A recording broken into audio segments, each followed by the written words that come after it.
Assalamualaikum warahmatullahi taala wabarakatuh. Alhamdulillah. Bismillahirrahmanirrahim. Alhamdulillah wa sallallahu ala sayyidina Muhammadin amma ba'du. Semeton IPARI Provinsi Bali, alhamdulillah pada hari ini Ramadan di hari yang ke-28. Mudah-mudahan kita semua tetap diberikan kesehatan, diberikan keistiqomahan untuk terus menunaikan ibadah sampai puncaknya nanti, yaitu Idul Fitri. Mudah-mudahan kita semua diberikan kesehatan, diberikan kekuatan untuk terus menunaikan ibadah puasa dengan khusyuk dan istiqomah. Tentunya harapan kita menjadi hamba-hamba yang muttaqin, hamba yang bertakwa kepada Allah Subhanahu wa taala. Ini mohon maaf para semeton IPARI Provinsi Bali, saya baru diingatkan oleh tim media IPARI Provinsi Bali bahwa hari ini bagian saya, jadwal saya untuk live ngaji kitab. Alhamdulillah sampai saat ini program ini terus istiqomah dilaksanakan oleh teman-teman IPARI Provinsi Bali. Mudah-mudahan manfaat dan barokah. Dan kita akan melanjutkan ngaji kitab Uqudul Lijan, ya, kitab Uqudul Lijan. Kemarin kita membahas tentang tentang hak, ya, yang menjadi kewajiban seorang suami yang harus ditunaikan kepada seorang istri.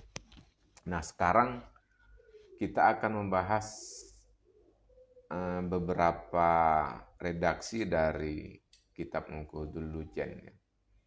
Yang pertama yang ingin saya sampaikan itu tentang hadis yang masyhur, yang viral di masyarakat, bahwa perempuan yang menolak ajakan suaminya akan dilaknat oleh malaikat. Nah, ini perlu saya sampaikan.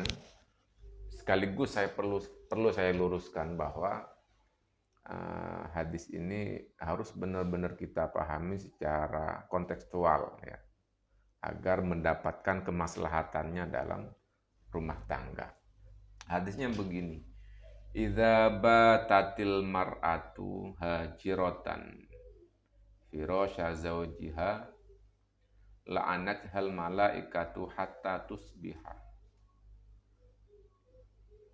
Jika seorang istri itu tidur bermalam, dan dia meninggalkan tempat tidur suaminya, hajiratan fi firasha zawjiha la'anat hal malaikatu hatta tusbiha, maka malaikat akan melaknat seorang istri yang seperti itu, yang meninggalkan suaminya untuk tidak tidur malam. Kalau dalam hadis yang lain disebutkan bahwa jika seorang suami mengajak kepada istri untuk melakukan hubungan suami istri, maka malaikat akan melaknat sampai subuh. Nah, ini bagaimana konteksnya yang seperti ini? Di zaman Rasulullah memang para perempuan itu tidak bekerja, apalagi sibuk mencari nafkah, karena memang hanya melayani seorang suami. Maka hadis ini memang berlaku bagi seorang istri yang tidak memiliki aktivitas kecuali aktivitas melayani suaminya.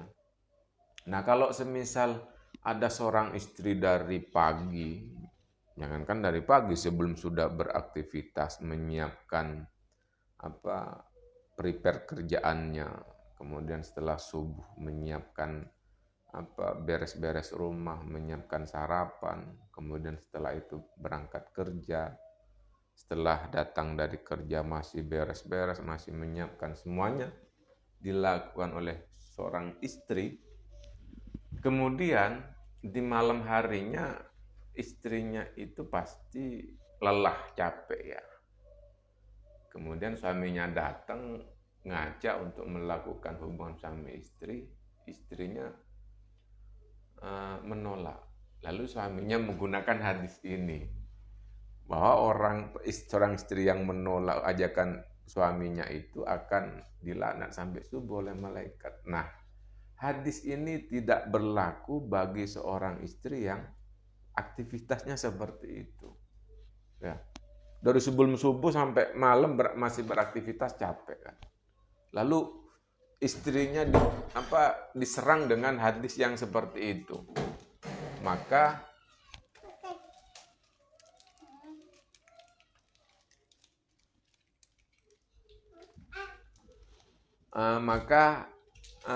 hadis ini tidak berlaku bagi seorang suami yang bagi seorang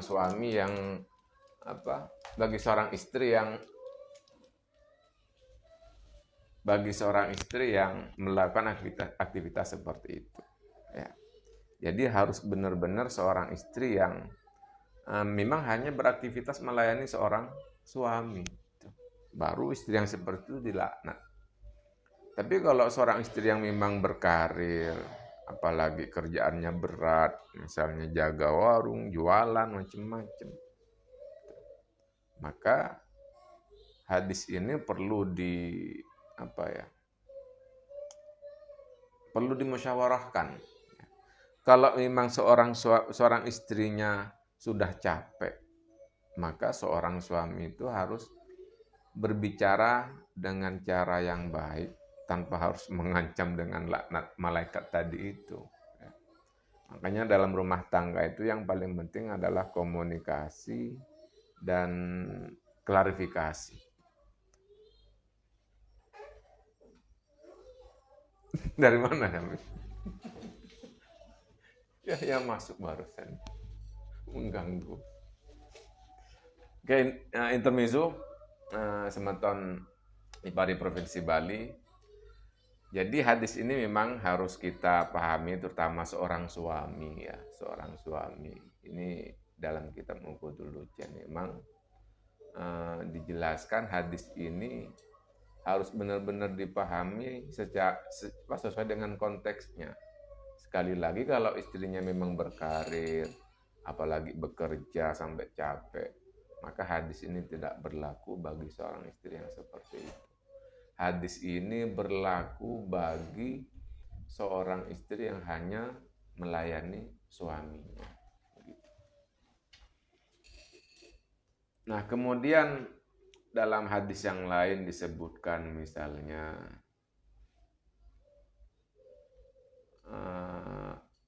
khairun nisa'i imra'atun idza nazarta ilaiha sarrajka wa in amartaha ata'atka wa in ghabat anha hafidatka fi malika wa nafsiha. Hadis ini menjelaskan tentang yang pertama bahwa seorang istri yang baik, sebaik-baiknya perempuan, sebaik-baiknya istri adalah ketika dilihat itu menyenangkan bagi seorang suami. Ya. Jika dilihat menyenangkan bagi seorang suami. Nah, apakah yang dimaksud dengan menyenangkan ini bersifat fisik? Tidak. Apakah harus istrinya harus dandan? Tidak. Apalagi apakah istrinya harus rajin nyalon? Nyalon itu ya pergi ke salon ya, bukan nyalok ya. Jadi yang dimaksud dengan sarrojka membuat ketika kita memandang, menatap semakin membuat kita senang, bahagia. Maka yang dimaksud hadis ini adalah tidak semua perempuan yang memiliki wajah dari hasil nyalon. Tidak. Yang paling utama itu adalah senyum, tidak cemberut. Suaminya datang kerja, istrinya senyum, menyambut dengan hangat, menyambut dengan baik. Meskipun suka dandan, rajin nyalon, tapi suka cemberut kepada suaminya, ya tidak sarojkah. Ya, tidak termasuk yang ketika dipandang membuat suami itu senang. Jadi yang dimaksud dengan menyenangkan di sini adalah sesuatu yang membuat suaminya itu tenang, nyaman.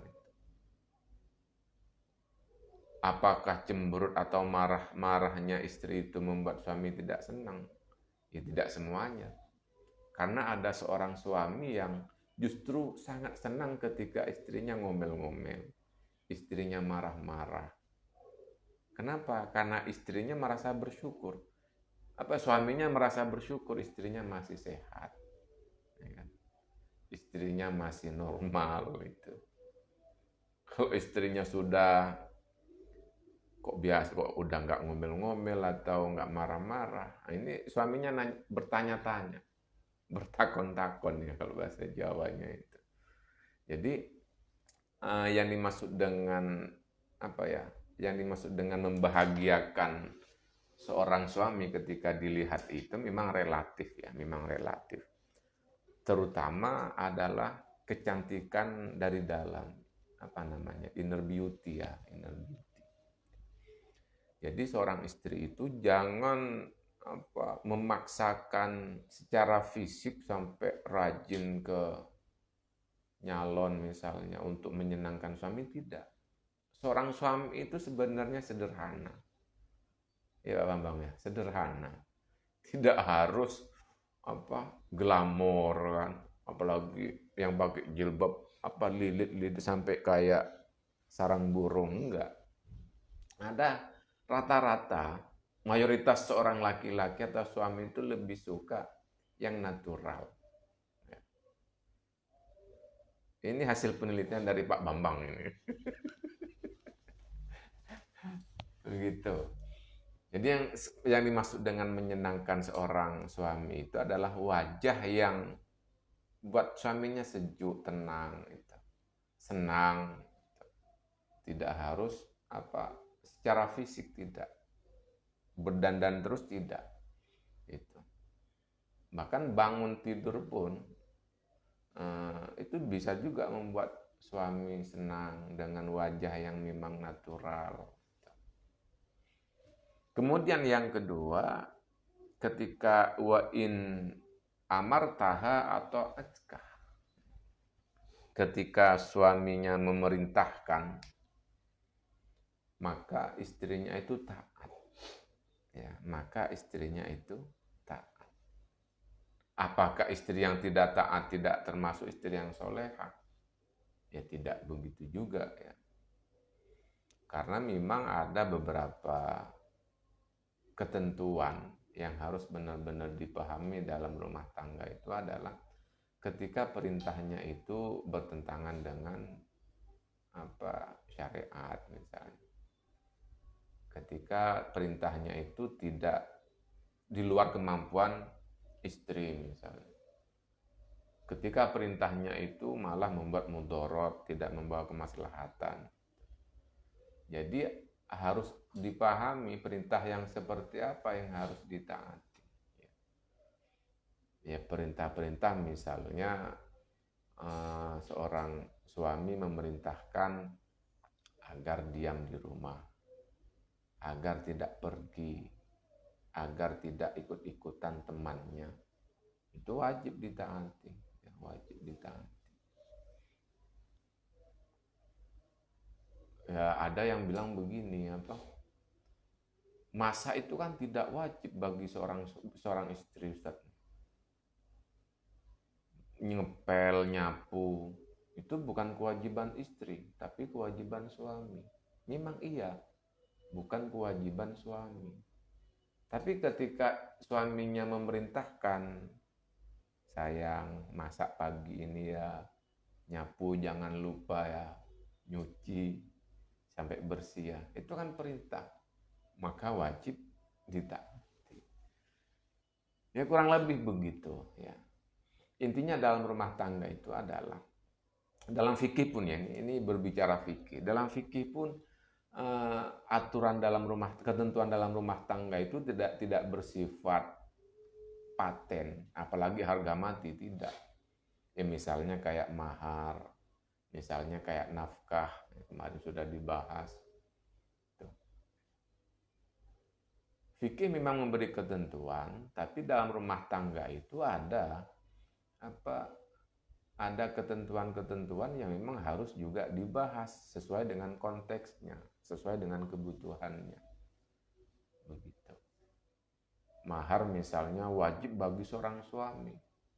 Ternyata suaminya tidak, bukan mahar, nafkah. Nafkah misalnya wajib bagi seorang suami, tapi kalau suaminya tidak memiliki pekerjaan yang tetap, penghasilannya kurang, sementara istrinya Allah memberikan istrinya rezeki yang cukup, maka istri juga wajib memberikan nafkah, ya, nafkah dalam keluarga, gitu. Ini berbicara rezeki, ya, berbicara rezeki memang kita tidak tahu rezeki itu melalui siapa, bisa melalui tetangganya, bisa melalui temannya. Karena ada perempuan atau istri bilang, kamu itu nggak ada penghasilan, kamu itu nggak ngasih nafkah. Itu salah yang seperti itu. Selama ini hidup dari mana? Kan pasti ada campur tangan seorang suami yang hidupnya bisa berlangsung meskipun secara kasat mata suaminya tidak punya penghasilan yang cukup. Bisa saja itu juga, kalau kita kembalikan kepada takdir, bisa saja itu merupakan ujian dari Allah Subhanahu wa Ta'ala. Jadi fikih itu ya tidak serta-merta langsung mematenkan aturan harus suami yang memberikan nafkah wajib misalnya, sementara kerjaannya tidak mendapatkan hasil. Istrinya menuntut. Fikih tidak sepaten, tidak sekaku itu. Kalau memang bisa dimusyawarahkan, bisa didiskusikan, itu lebih baik. Ya, itu lebih baik. Sama kayak tadi misalnya, ajakan suami itu memang wajib ditaati oleh seorang istri. Tapi kalau kondisinya capek, lelah, ya harus dipahami situasinya. Harus dipahami situasinya. Begitu. Kemudian apalagi ya? Ini banyak ini. Saya memang pilih-pilih. Kalau dibaca semuanya, wah banyak banget ini. Ntar saya ambil satu saja.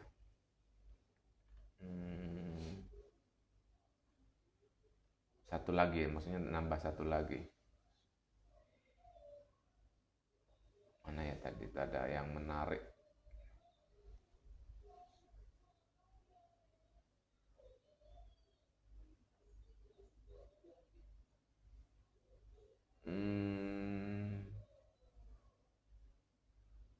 Ini efek dari dadakan diingatkan oleh tim media, harusnya dari tadi malam atau kemarin ini.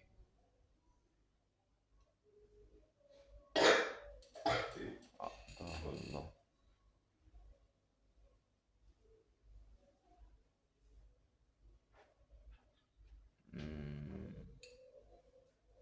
Mana nih? Kok banyak ini?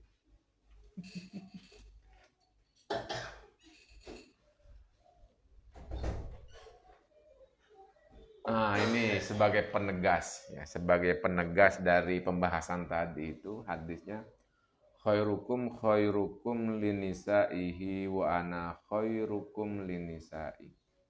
Sebaik-baiknya kalian laki-laki, sebaik-baiknya kalian laki-laki yaitu sebaik-baiknya engkau kepada perempuanmu, kepada istrimu. Wa ana khairukum linisai.